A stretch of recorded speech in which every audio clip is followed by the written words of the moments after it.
안녕하세요, 김준수입니다. 오늘은 다음 함수의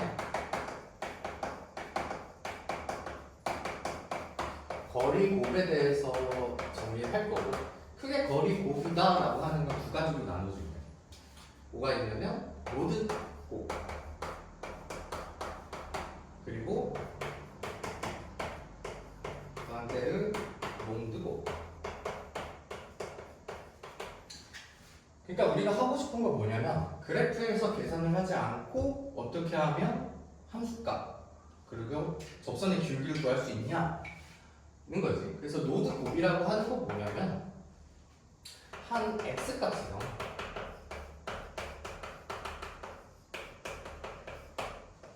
근대까지 거리들의 곱을 나타내. 예를 들면 3차함수가 이렇게 있었을 때 x축이 여기 있고 걔네 근을 알파, 베타, 감마라고 하면 내가 만약에 요때 t라고 해보자. 그러면 요때의 함수값을 구하고 싶은 거지. 그러면 걔 함수값은 어떻게 표현되냐? 노드값이라고 해가지고 다른 근까지의 거리를 곱하면 된다는 거지. 얘랑 얘랑 얘랑. 그래서 우리가 이걸 어떻게 표현할 거냐면 우리 fx가 최고차항 계수가 a, 그 다음에 서로 다른 세 실근이 알파, 베타, 감마라고 해주면 그때 노드값 ft, t에서의 노드값이 뭐였어? 근까지의 거리 곱이었지. 걔는 어떻게 표현하냐? t-알파, t-베타, t-감마가 되고 거리니까 절대값을 씌워주고. 그럼 여기에다가 뭘만 곱하면 우리가 최고차항 계수만 곱해주면 뭐가 될까? ft라는 함수값이 되는데, 그러면 여기에다 최고차항 계수 곱해준다 했으니까 절대값 a의 노드값 ft 걔가 이제 뭐가 돼? 절대값 a에 t-알파, t-베타, t-감마가 된다는 거지. 다시 내가 여기에서의 함수값의 길이, 함수값의 크기를 구하고 싶으면 서로 다른 근까지의 거리를 곱한다. 그리고 우리 노드 곱이라고 한다라는 거지. 오케이? 반네르봉드 곱이라고 하는 건 뭐냐면 우리가 근들끼리 있을 때 한 근에서 다른 근들까지 거리들의 곱, 그걸 우리는 반네르봉드 곱이라고 하는 거야. 예를 들면 여기서 다시 그래프를 그려보면 만약 fx가 있을 거고 알파, 베타, 감마라고 할게. 그럼 내가 알파에서의 반네르봉드 곱은 다른 근까지의 거리의 곱이야. 그걸 어떻게 표현할 거냐면 반네르봉드니까 반 f t 알파에서의 반네르봉드 값. 그럼 걔는 어떻게 표현하냐? 여기 거리니까 베타 마이너스 알파, 그다음 감마 마이너스 알파. 그리고 거리니까 절대값을 씌워주면 되지. 그럼 얘가 의미하는 게 뭐냐면 우리가 알파에서의 뭘 구하고 싶은 거야? 미분계수를 구하고 싶은 거야. 그럼 미분계수는 최고차항 계수가 곱해질 테니까 fx의 최고차항 계수 a라고 한다면 a의 반대봉드 알파 값을 구해주면 되는 거지. 다시 내가 알파에서의 접선의 길이를 구하고 싶어.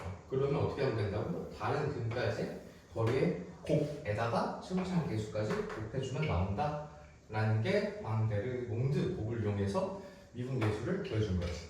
그럼 얘네들을 이용해가지고 3차함수를 한번 보여볼게. 만약 fx 라고 했을 때 x축이 여기다 해볼까? x축 그 다음에 세 근을 알파, 베타, 감마라고 해볼게. 아까 노드곱이 의미하는 거, 노드곱에 여기 t라고 하면 최고차항 계수까지 곱하면 뭐가 된다? 이때 함수값이 된다 라는 거지. 노드 FT에 최고차항 계수 곱하면 함수값이 된다. 뭔 소리냐? 요거 곱하기 요거 곱하기 요거 하면 요 길이가 나온다는 거지. 최고차항 계수 빼빼빼.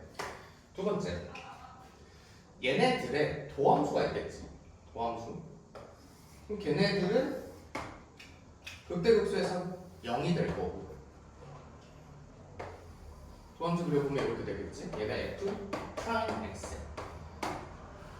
그러면 우리가 아까 t 그대로 여기 t라고 해볼게요. 그러면 그때의 도함수의 함수값, 그러니까 요 길이. 그럼 얘도 노드 값을 이용해주면 내가 만약에 여기 p, q다라고 했을 때 얘가 t야. 그러니까 노드 값 근까지의 거리 곱을 하면 뭐가 된다? 이때 함수값이 된다. 근데 주의할 건 최고차항 계수가 얘를 미분했으니까 3a가 되겠지. 고로 이때 요 길이가 의미하는 건 3a 절대값의 노드 f 프라임 t가 된다는 거야. 그러니까 다른 말로 t에서의 미분 계수를 의미하는 거지. 다시 내가 어떤 t 3차함수에서 접선의 기울기를 구하고 싶어. 그럼 뭐 하면 된다고? 도함수의 두 근까지의 거리를 곱하고 거기에다 3a를 곱하면 기울기가 나온다는 거지. 그럼 이걸 이용해가지고 또 모두 구할 수가 있어. 이게 도함수도 구할 수가 있어요. 얘 변곡점 여기를 q, r은 있으니까 뭐 세타라고 해볼까? 그럼 이게 도함수는 직선함수가 될 거고, 똑같이 뭐 하고 싶냐면 요 t에서의 이 함수값이 의미하는 게 뭐다? 얘의 곱이다. 그러니까 이 길이. 근데 얘는 이게 도함수니까 최고차항 계수는 6a가 될 거고 노드 값 그러면 하나지. 를 곱하면 얘는 뭐가 된다? 이게 도함수값. 이게 도함수값.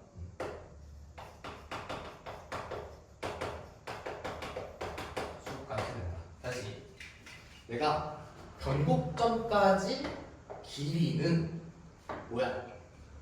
6a의 노드값. 그거는 이게 도함수가 된다라는 거야.